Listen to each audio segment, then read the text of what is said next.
Hello everyone, Giltar here with an action figure review. This time we'll be looking at Mazinger Z, or Mazinger Z, or Mazinger Z, from Bandai's Super Robot Chogokin line of high-end action figure products. Now this is something relatively new. It was released in late July or early August of 2010, and normally retails for 3,500 yen, or roughly $40 or so American at current exchange rates.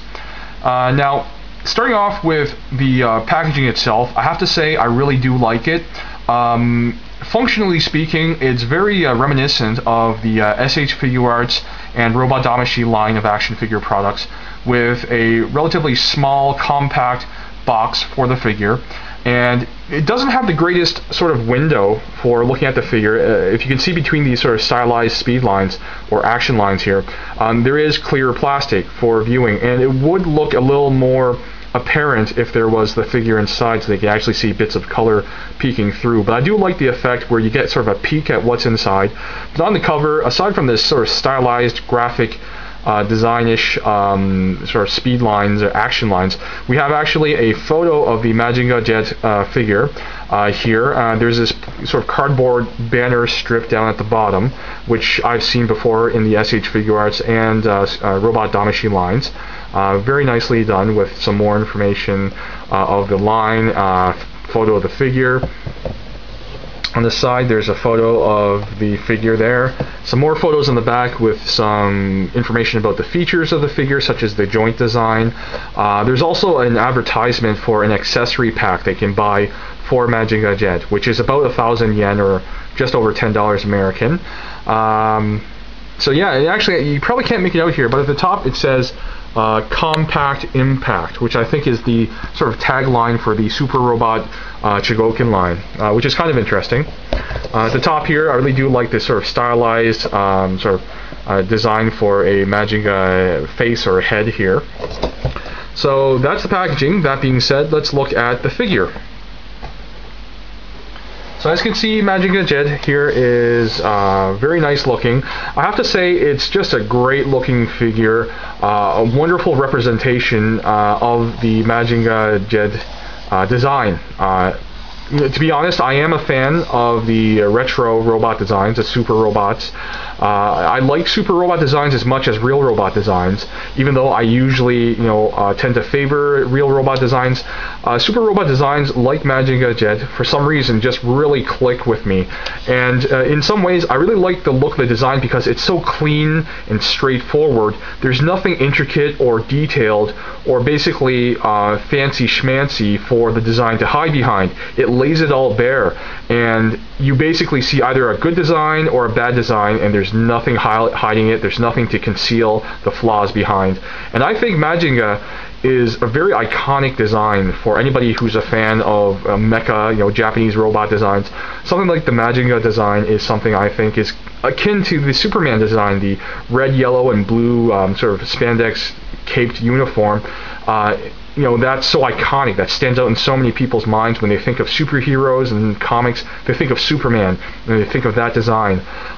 It seems like to me that when people think of mecha or robots, if they think back, they probably one of the first things they come up with is probably the Mazinger Z design with this layout here, and I think it's striking for visual design.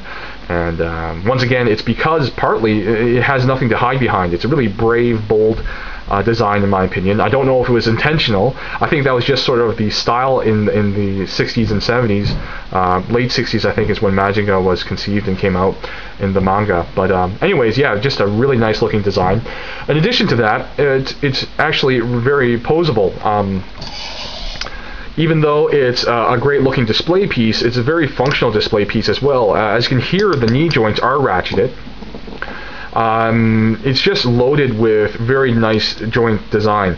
Ball joint for the ankles to allow a really great range of movement. The flat, wide feet give it a really solid, stable base for it to be posed in. The knees again are ratcheted, and they do allow about a 145-degree bend. The hips themselves are on metal ball joints. You probably can't see it, but inside both the hip component and the ball joint there at the hips, or pelvis rather, are all die-cast metal, I believe. And in fact, the entire figure is very, very heavy and hefty. It's very robust feeling. There's a great physical presence. I did a weighing of the figure, and it's about 5 ounces. Or about, just under a third of a pound, which is really hefty when you consider this is a 13.5 centimeter tall figure, which is about 5.3 inches or so. So it's not the biggest figure in the world, yet it feels like something that's probably nearly twice its size. So that sort of physical presence, in my experience, gives people a reassurance. It makes people feel like it's a solid figure, that it's something that not only looks great but can also be handled and manipulated without fear of breaking. A lot of high-end action figures really look great, but they're so fragile. People are very wary of posing them on a regular basis because they don't want to wear things down and break them.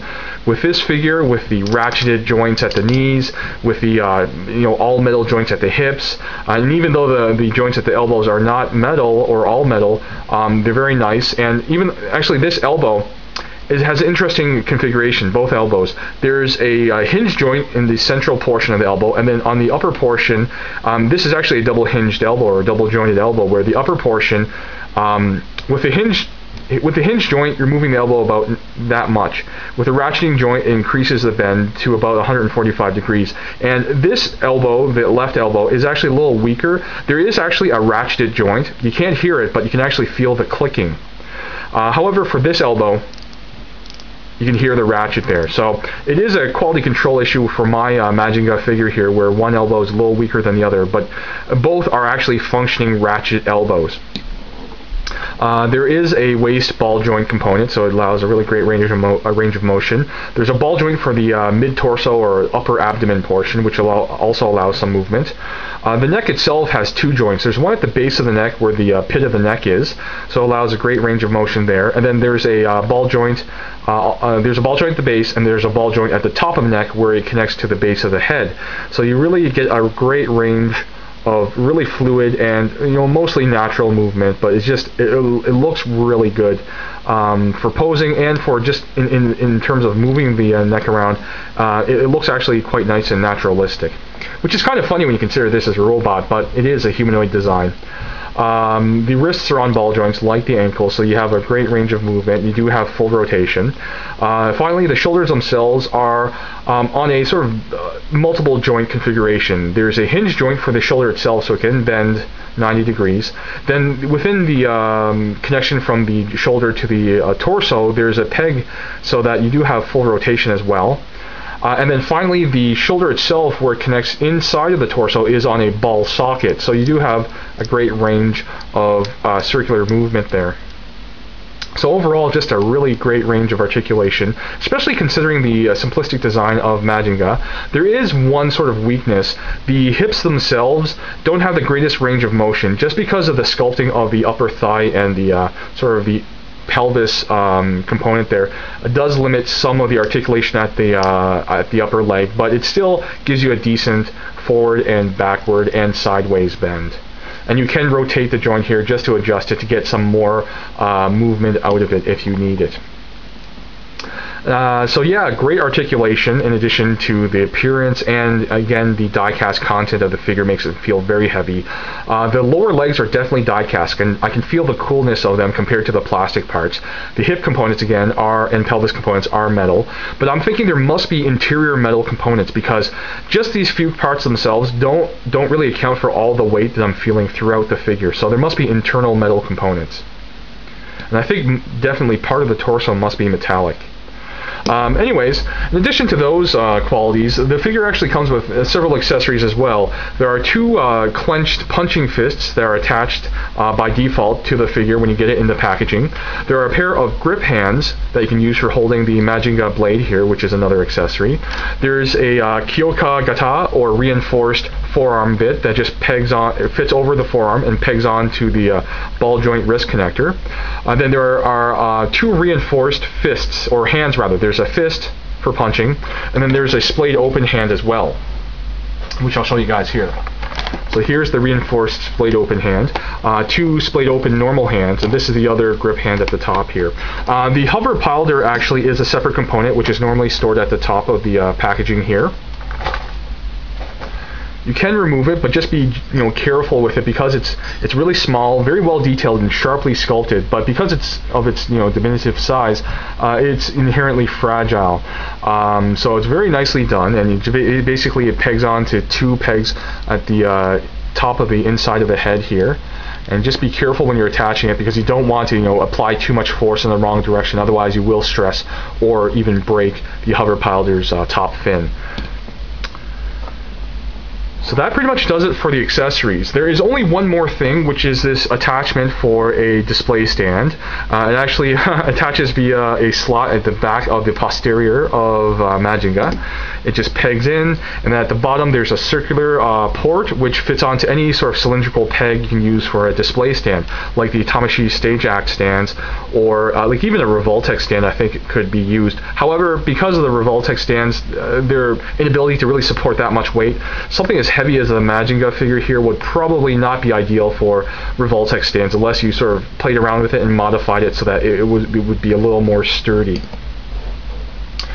The final accessory is really just the styrofoam display base stand that only is, I believe, provided with the initial production run of the Mazinger figure. So if you get any initial production run figures, this will not come with it. However, let's get into some of the negative points. Starting off with this display stand, it's very cheap feeling, cheap looking, and that's because it's basically painted styrofoam. Even though it's free, and I'm not going to complain about it, I do want to note that it isn't that great. I would have preferred a hollow plastic display stand, to be honest. But you know what? Again, it's free. I'm not going to look a gift horse in the mouth because you don't pay any extra for this display base. So it is what it is, but it's not the prettiest thing in the world. Another con is just the relatively high price. I mean, you're paying a lot of money. I mean, basically $40 American for an action figure. And to give you guys an idea of how large it is, aside from just giving you inches or centimeters, that's how large it is compared to an SIC figure. Here's an SH Figure Arts figure, and then an SIC Kiwami Tamashii figure, and then a 1:100 scale Master Grade Gundam model kit. So as you can see, Mazinger Z is dwarfed by most of these things. However, you know what? Strangely enough, because of the just really nice looking design and the hefty weight and density of the figure, it doesn't sort of feel in some ways or even look as small as it is. It's only 5.3 inches or so tall, but it seems to bring a greater physical presence because of those other factors I mentioned, like the weight, and it's just solid construction, tight joints overall. So yeah, it's expensive, but you are getting, I think, your money's worth. But not everyone can afford something like this, and that's kind of a shame. But definitely, I think from time to time, Bandai will release some hit or miss products. Sometimes they release some really exceptional products, which I do think are worth the price tag. In other cases, they're not. In this case, I do think Mazinger Z is worth the 3,500 yen that you're paying for it. However, there is another con that I'll mention, and that's basically the lack of rocket punch effect parts. You do get reinforced forearm armor, you do get reinforced fist, a reinforced splayed open hand, but the one thing missing is just a rocket punch effect part, which I think would have been great. I mean, just one would be fine, because you do get one reinforced fist, one reinforced hand, one reinforced forearm armor. What the accessory pack here gives you is the missing hand and armor, the effect parts, and the jet scrander. However, having one rocket punch effect part, I think, would have pleased fans that maybe don't want to buy all these other things along with it. Although I have to say, if you're a Mazinger fan, you're going to want all these things. And I will be reviewing this in another video. So overall, yeah, definitely. If you're interested in high-end action figures, if you're interested in Chogokin-styled figures, if you're interested in Mazinger or any other sort of retro robot designs, or even if you're generally interested in mecha designs, do consider getting this product. It's surprisingly pleasant. There's a lot of play and posability and display value, but even without that, it's just a great display piece that I think really anybody who's a fan of robots you should be getting one of these at some point to add to your collection. Just to say, this represents the old school division of mecha. So that's my review. I hope you guys enjoyed it and got something out of it. As usual, thank you very much for watching, and I'll see you guys at the next video.